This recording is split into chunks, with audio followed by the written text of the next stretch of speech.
Quoi? C'était vraiment difficile. Écoutez, j'avais vraiment honte de le dire à l'époque. Tu connais ces interviews où les célébrités laissent tomber le masque et disent ce qu'elles pensent vraiment? Ça, la saison 2 arrive, donc à la fin, il ne s'est évidemment pas suicidé. Comme Jeffrey Epstein. Tais-toi. Je sais que c'est ton ami, mais ça m'est égal. Celles qui te font dire « Ils ont vraiment dit ça ?» Eh bien, nous les couvrons aujourd'hui. Voici une liste de 20 interviews de célébrités brutalement honnêtes. Le pire est passé.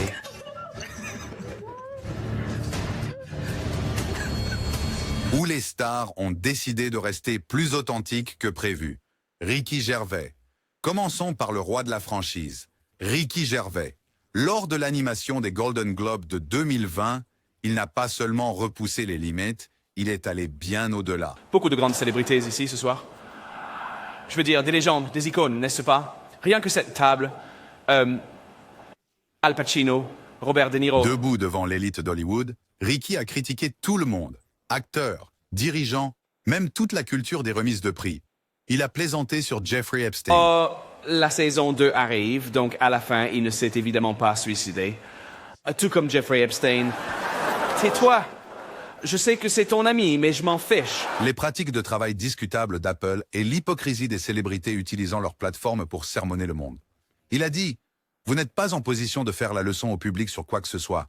Vous ne savez rien du monde réel. La plupart d'entre vous ont passé moins de temps à l'école que Greta Thunberg. » À cette remarque, la salle était un mélange de rire gêné et de silence choqué. Certaines stars, comme Tom Hanks, semblaient visiblement mal à l'aise. Malheureusement, nous ne pouvons rien y faire. La presse étrangère d'Hollywood est très, très raciste, donc. 5e fois, donc. D'autres, comme Adam Driver, n'ont pas pu s'empêcher de rire. Ricky savait exactement ce qu'il faisait, cependant. Il a terminé la soirée en disant « Alors si vous gagnez, venez, acceptez votre petit prix, remerciez votre agent et votre Dieu, et foutez le camp. » Fin de l'histoire. Un peu comme travailler pour Harvey Weinstein. Tu l'as fait? Toi. Je ne l'ai pas fait. Tu l'as fait. Ferme-la, c'est tout. Bonne nuit. Merci. Veuillez faire un don à l'Australie. Passez un bon moment. Enivrez-vous. Prenez vos drogues. Jennifer Lawrence. Jennifer Lawrence a toujours été d'une sincérité rafraîchissante, et son apparition dans Hot Ones était à ne pas manquer.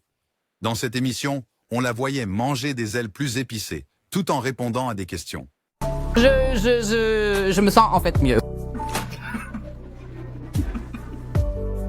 À mesure que le segment avance, le bavardage décontracté devient rapidement quelque chose de hilarant et sans filtre. Le pire est passé.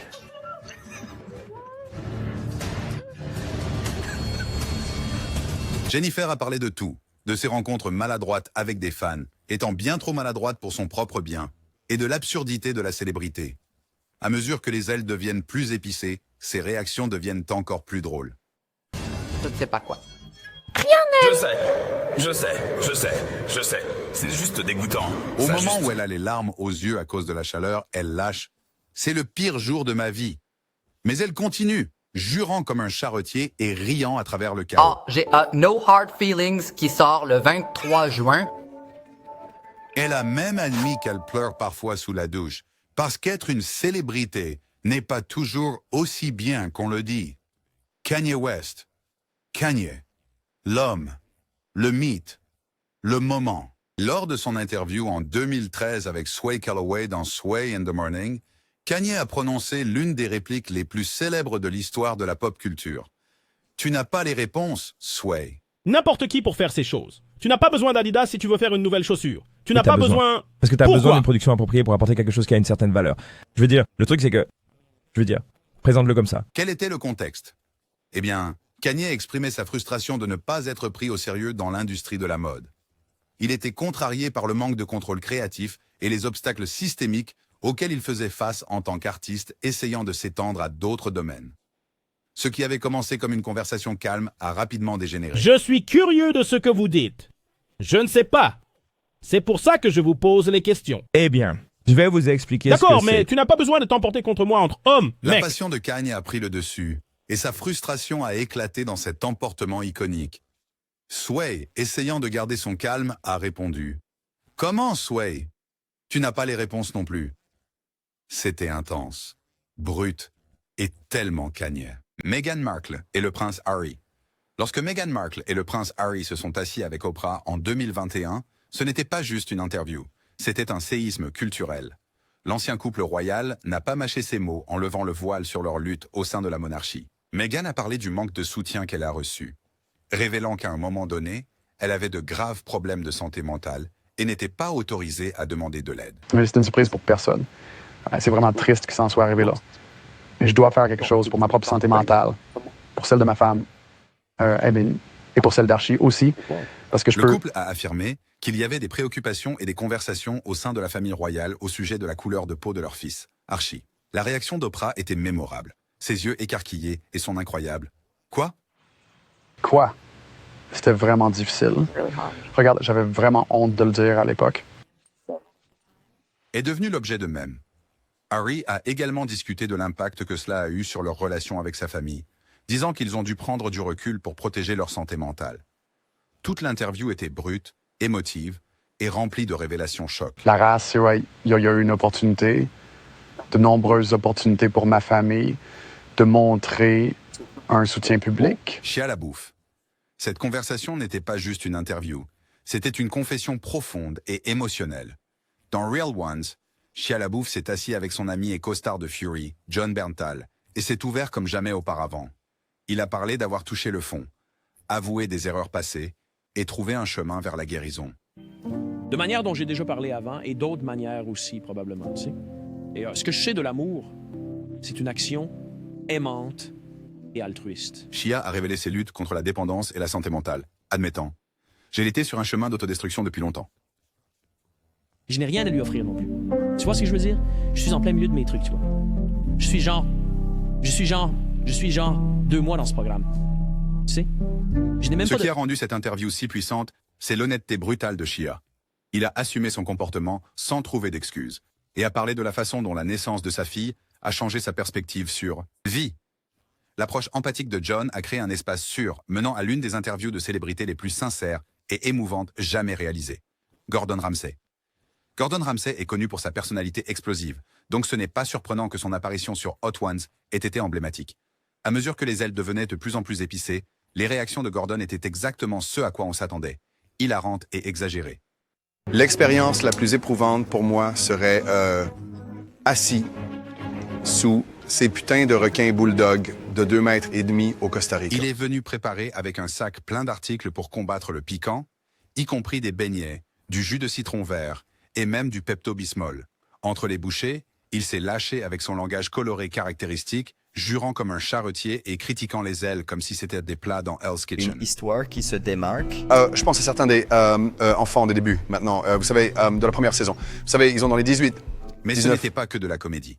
Gordon a également partagé des histoires de sa vie, y compris son ascension dans le monde culinaire et l'importance de la persévérance. Le mélange d'humour brut et d'authenticité en a fait l'un des épisodes les plus divertissants de l'histoire de Hot Ones. Tom Cruise. Vous ne pouvez pas faire une liste des moments de célébrité brutalement honnêtes sans inclure celui-ci. En 2005, Tom Cruise est apparu dans le Oprah Winfrey Show, dans ce qui devait être une interview promotionnelle classique pour ses projets à venir. Au lieu de cela, nous avons eu l'un des moments les plus mémorables de l'histoire de la télévision. Pourquoi donc? C'est trop. D'accord. Tout d'abord, merci d'être venu à mon Legends Ball avec Katie. Était-ce le meilleur moment? Était-ce... Oui. Qu'est-ce qui t'est arrivé? Parce que Tom a décidé d'embrasser pleinement son amour pour sa petite amie de l'époque, Katie Holmes. Et nous voulons dire pleinement. Tom n'a pas simplement dit qu'il était amoureux, il l'a montré. Je suis amoureux, amoureuse. Ils sont littéralement sur le bord de leur siège. Ils sont comme... En plein milieu de l'interview, il a littéralement sauté sur le canapé d'Oprah, levant les poings et souriant comme un adolescent amoureux. Tu as agi de cette manière avant. T'es-tu déjà senti comme ça auparavant? Tu es parti.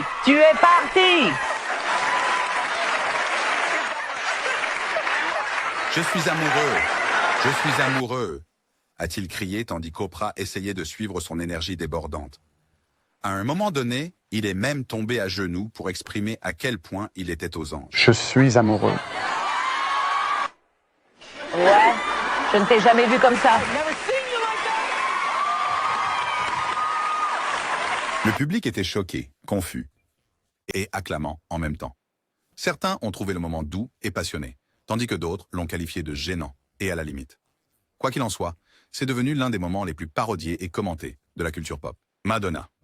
Lorsque Madonna est apparue dans le Late Show avec David Letterman en 1994, ce n'était pas juste une interview, c'était un véritable spectacle. Dès qu'elle est montée sur scène, il était clair qu'elle était prête à provoquer. Je te les ai donnés pour Voyons une ce que je raison. fais chez moi en ce moment, Non, mesdames non, et messieurs. non, Je m'en non. occuperai plus tard. C'est un Je lui ai donné. En une Allez. seule séance, elle a lâché 14 fois le mot « fuck », a donné sa culotte à Letterman et s'est moquée ouvertement de ses questions. L'ambiance oscillait entre hilarant, gênant et franchement chaotique.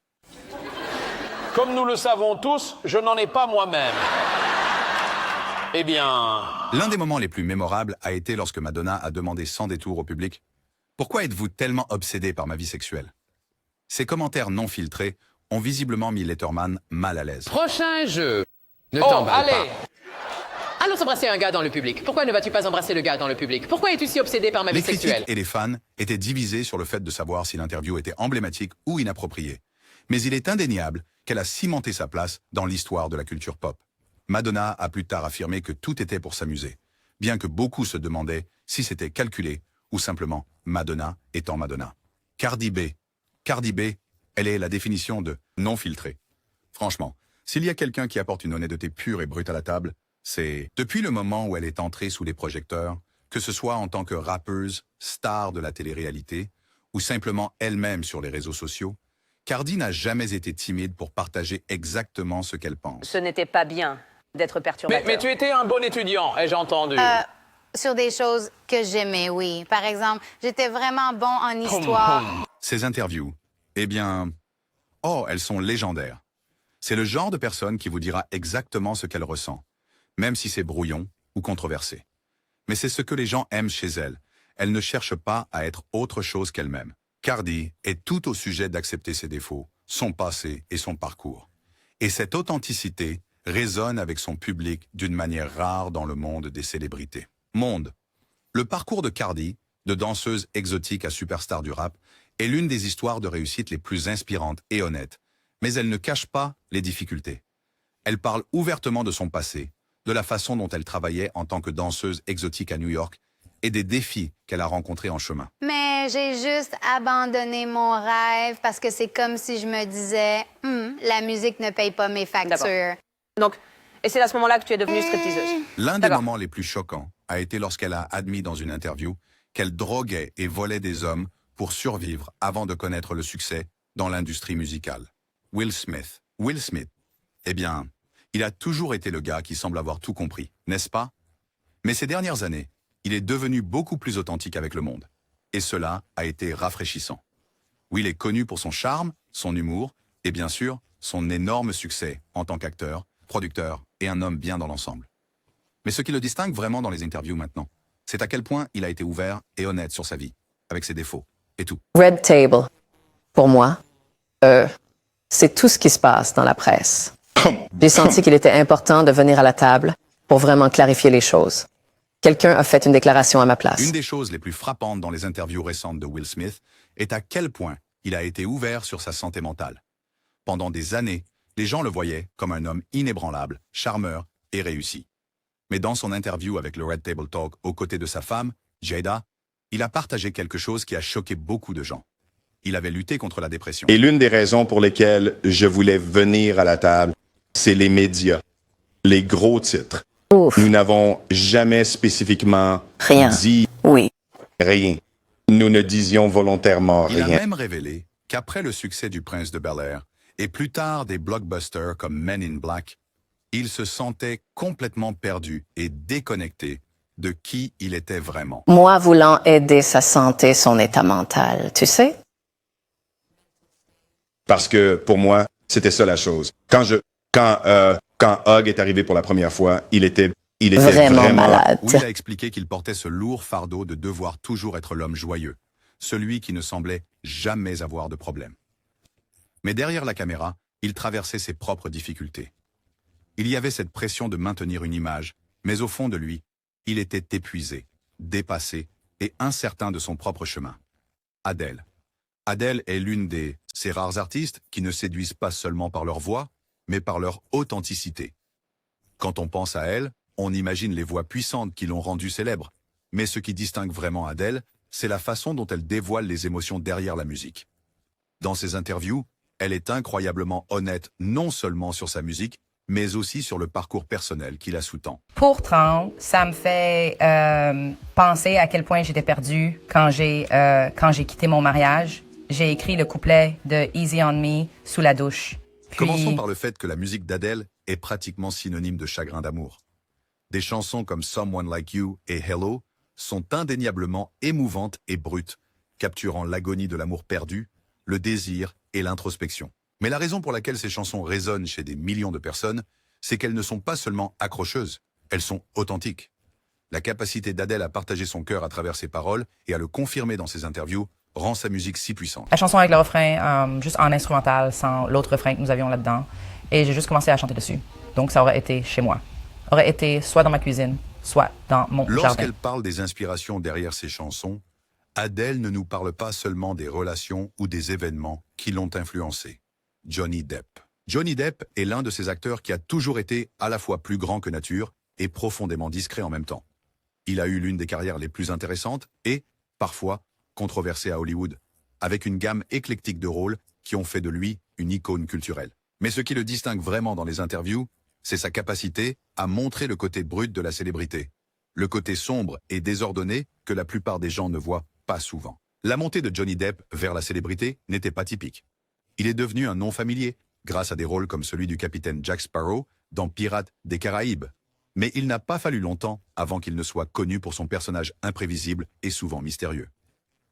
Les interviews de Depp au fil des ans ont montré un homme mal à l'aise avec l'idée d'être une star ou une figure publique. Oh, c'était génial de revenir et explorer l'histoire. Ce n'est pas un cas tout mettre. J'ai en fait le film sur un défi. Je l'ai fait. Il s'est toujours senti davantage comme un outsider dans le monde de Hollywood, ce qui est une des raisons pour lesquelles il se tient souvent à l'écart des projecteurs. Dans de nombreuses interviews, Depp a évoqué la difficulté d'être constamment sous les feux de la rampe, notamment en ce qui concerne l'invasion de la vie privée et le regard critique sur sa vie personnelle. Il n'a jamais été du genre à adopter l'image hollywoodienne ou à jouer le rôle de la célébrité typique qui aime être adorée par les fans. Emma Watson. Qui peut oublier Emma Watson dans le rôle d'Hermione Granger dans la série Harry Potter? Mais ce qui la distingue vraiment de beaucoup d'autres célébrités, c'est son plaidoyer pour les droits des femmes et l'égalité des sexes.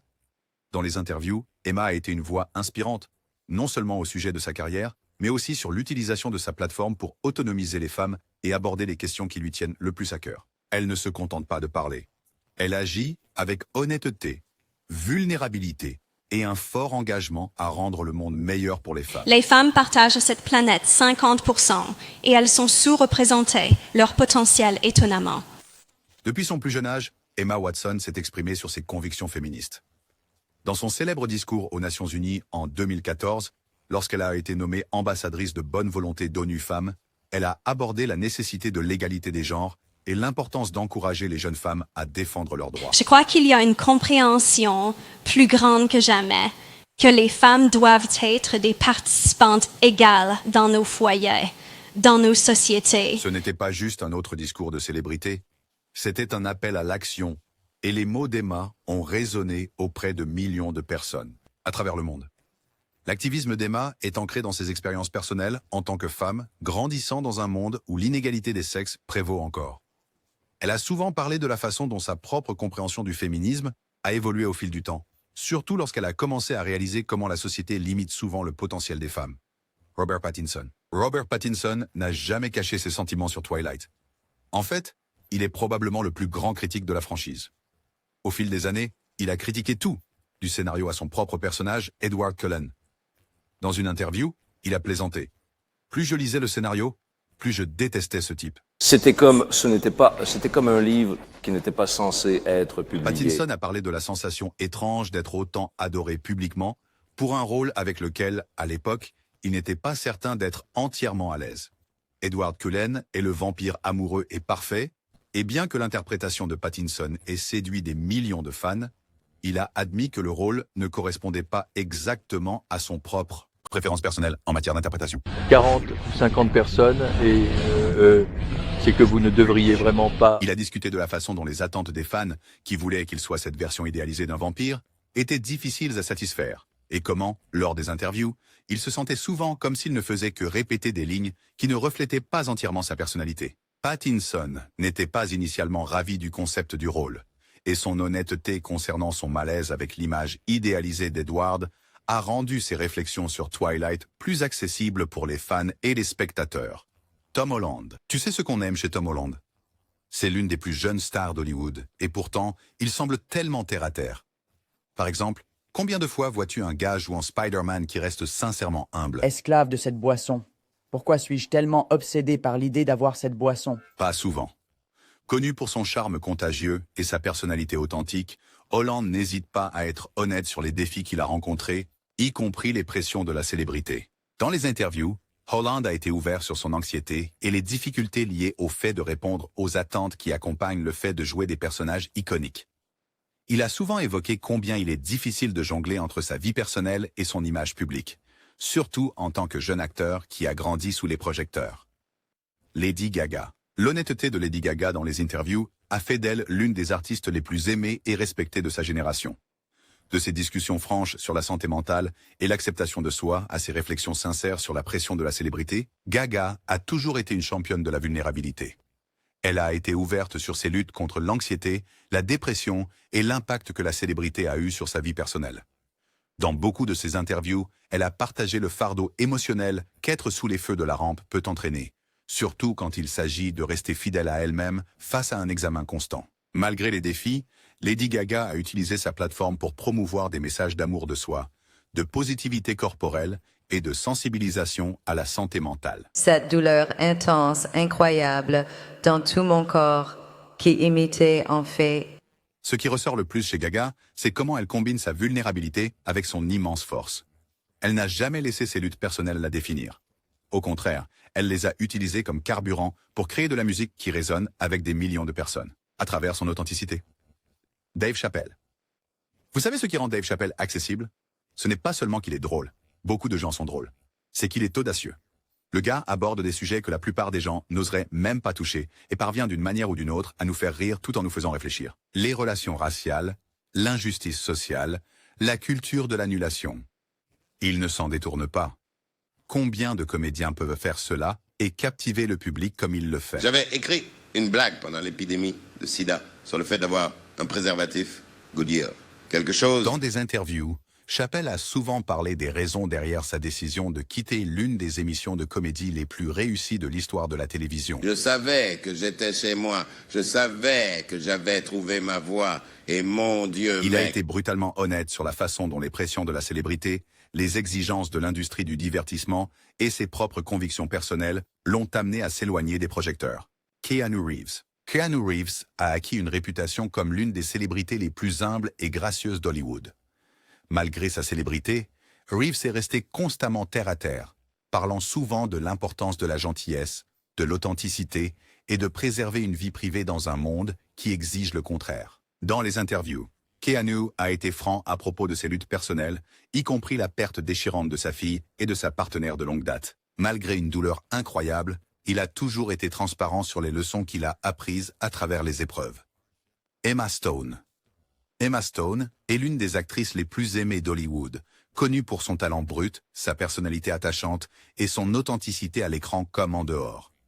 Son parcours a été une lutte pour l'acceptation de soi et la volonté d'être vulnérable devant le public. Dans les interviews, Emma a été ouverte sur ses premières luttes contre l'anxiété et comment cela a influencé sa vie personnelle et professionnelle. C'est extraordinaire de gagner le prix de la meilleure actrice. Désolée, je suis un peu prise au dépourvu parce que je m'attendais absolument... En grandissant sous les projecteurs, elle a dû faire face à des insécurités auxquelles de nombreuses personnes peuvent s'identifier, allant des préoccupations concernant son apparence à la pression écrasante de répondre aux attentes. Cependant, l'approche d'Emma a toujours été d'embrasser ses imperfections plutôt que de les cacher. Jouer le rôle d'une actrice en difficulté, un super rôle qui aurait pu aller à n'importe quelle véritable actrice en difficulté. Vous savez, comme... Au-delà de ses luttes personnelles, Emma est également incroyablement honnête sur l'importance d'utiliser sa plateforme pour le bien. Elle s'est exprimée sur des sujets comme l'inégalité des sexes à Hollywood, le besoin de rôles plus diversifiés pour les femmes et l'importance de soutenir la sensibilisation à la santé mentale. Et si vous voulez voir plus de vidéos comme celle-ci, n'oubliez pas d'aimer, commenter, partager et vous abonner.